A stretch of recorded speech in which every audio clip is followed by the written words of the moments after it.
सियावर राम जय जय राम, मेरे प्रभु राम जय जय राम।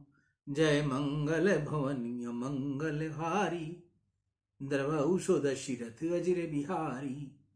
दीन दयाल विरुद्ध संहारी, हरहु नाथ मम संकट मारी। अब मोहे भा भरोस हनुमंता, बिनु हरि कृपा मिलहि नहीं संता। हरि अनंत हरि कथा अनंता, कहहि सुनहि बहु विधि सब संता। राम कथा सुंदर करतारी, संस विहंग उड़ावन हारी। सियावर राम जय जय राम, मेरे प्रभु राम जय जय राम। आज का पंचांग फागुन मासे शुक्ल पक्षे षष्ठी शुक्रवार, विक्रम संवत 2080, तदनुसार 1 मार्च 2024।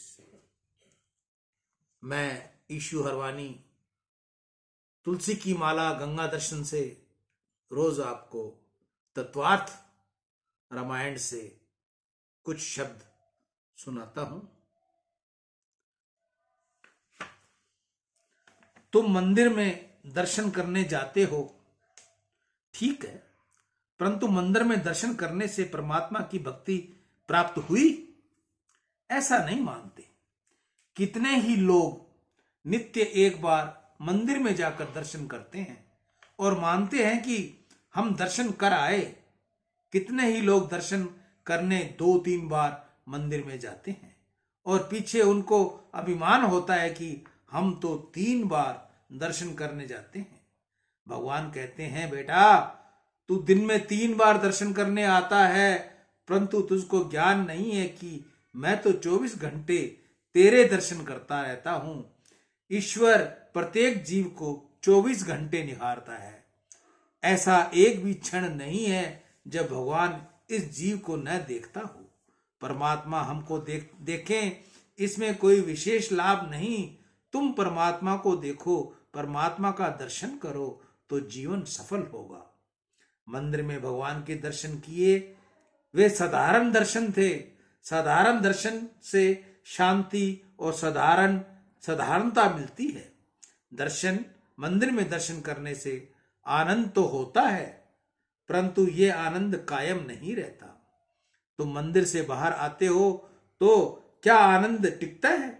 मंदिर से बाहर तो क्या मंदिर के भीतर ही यदि बहुत भीड़ हो तो कदाचित उस भीड़ में धक्का लग जाए तो मंदिर में ही भगवान का दर्शन करते करते मनुष्य शांति गवा देता है। दर्शन करता अकड़ जाता है। कोई तो ऐसा होता है कि दर्शन करते करते उसको क्रोध हो जाता है तो उसने मुझे धक्का मारा।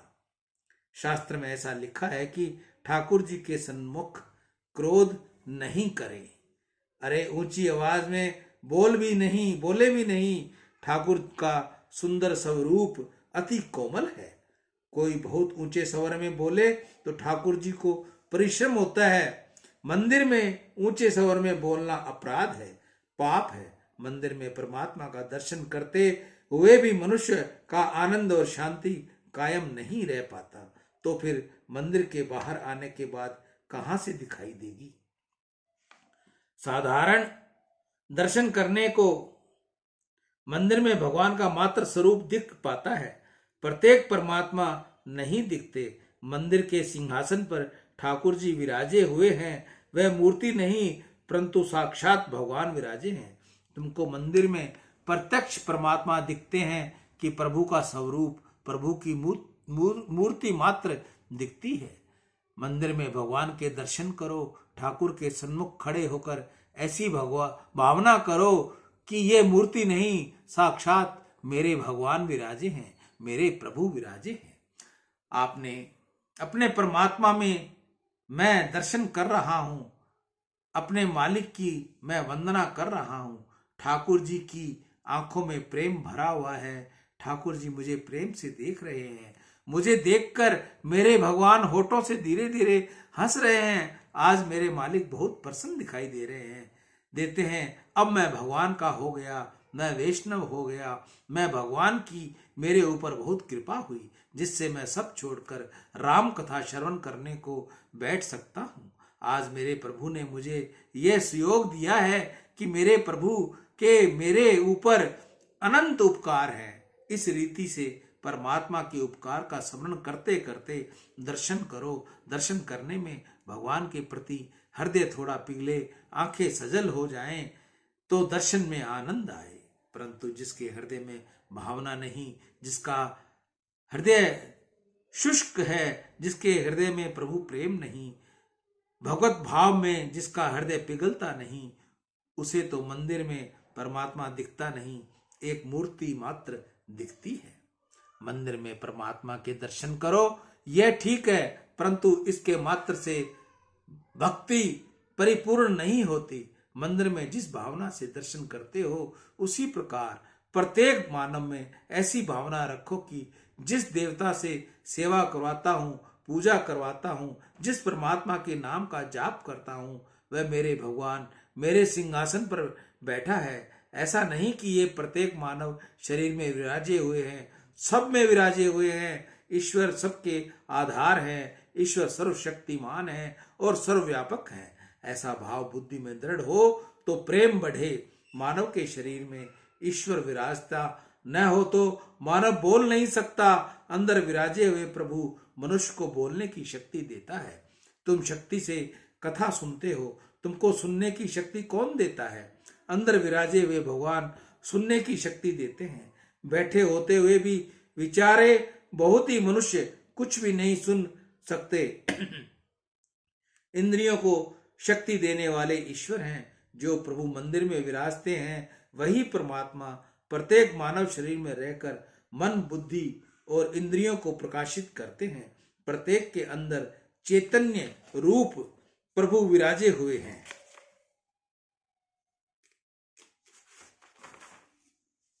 मंदिर में दर्शन करने के पश्चात तुमको कोई मनुष्य दिखे तो उसके शरीर को मत देखो, उसमें विराजे हुए ईश्वर को देखो। यह जवान है, यह बूढ़ा है, यह काला है, यह गोरा है, यह स्त्री है, यह पुरुष है। ऐसे भाव से देखोगे तो संभव है कि तुम्हारी आंखें बिगड़ जाए, तुम्हारा मन बिगड़ जाए। मन में जो भगवान विराजे हैं वे ही सबके शरीर में हैं। ऐसा सतत अनुसाधन रखो जिससे दूसरों में ईश्वर न दिखे। उसे मूर्ति में भी ईश्वर नहीं दिखता। मूर्ति में भगवत भाव स्थिर करना है, परंतु जो बोलते चलते भगवान के भाव सिद्ध न कर सके, वह मूर्ति में भाव स्थिर नहीं कर सकता। सृष्टि उत्पन्न करके प्रभु ने प्रत्येक पदार्थ में प्रवेश किया है। वह प्रवेश न करे तब तक सृष्टि बेकार है।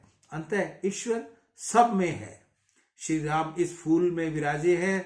रास्ते में फूल पड़ा हुआ दिखे तो तुम उस फूल के ऊपर पांव रखकर क्या आगे बढ़ोगे? तुम बहुत सावधान होकर पग रखोगे कि जिससे तुम्हारा पग फूल के ऊपर न पड़े।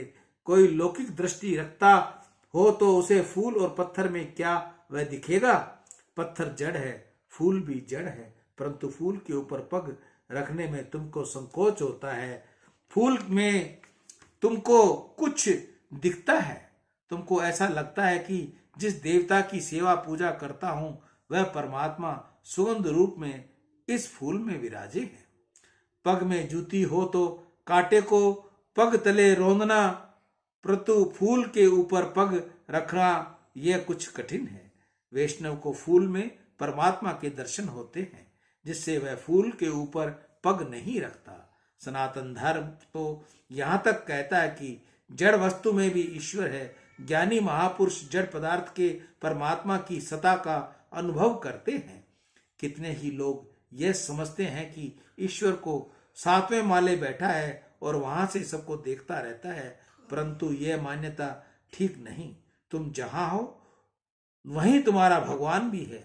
भगवान तुमको देखता है, परंतु तुम परमात्मा के दर्शन नहीं करते। प्रत्येक जड़ वस्तु में परमात्मा विराजे हुए हैं। वैष्णव प्रातःकाल उठने के बाद धरती माता की वंदना करके पग रखते हैं। धरती माँ को प्रार्थना करते हुए कहते हैं, हे धरती माता, मुझे तुम्हारे ऊपर पग रखने में बहुत संकोच होता है। तुम तो मेरे भगवान की शक्ति हो।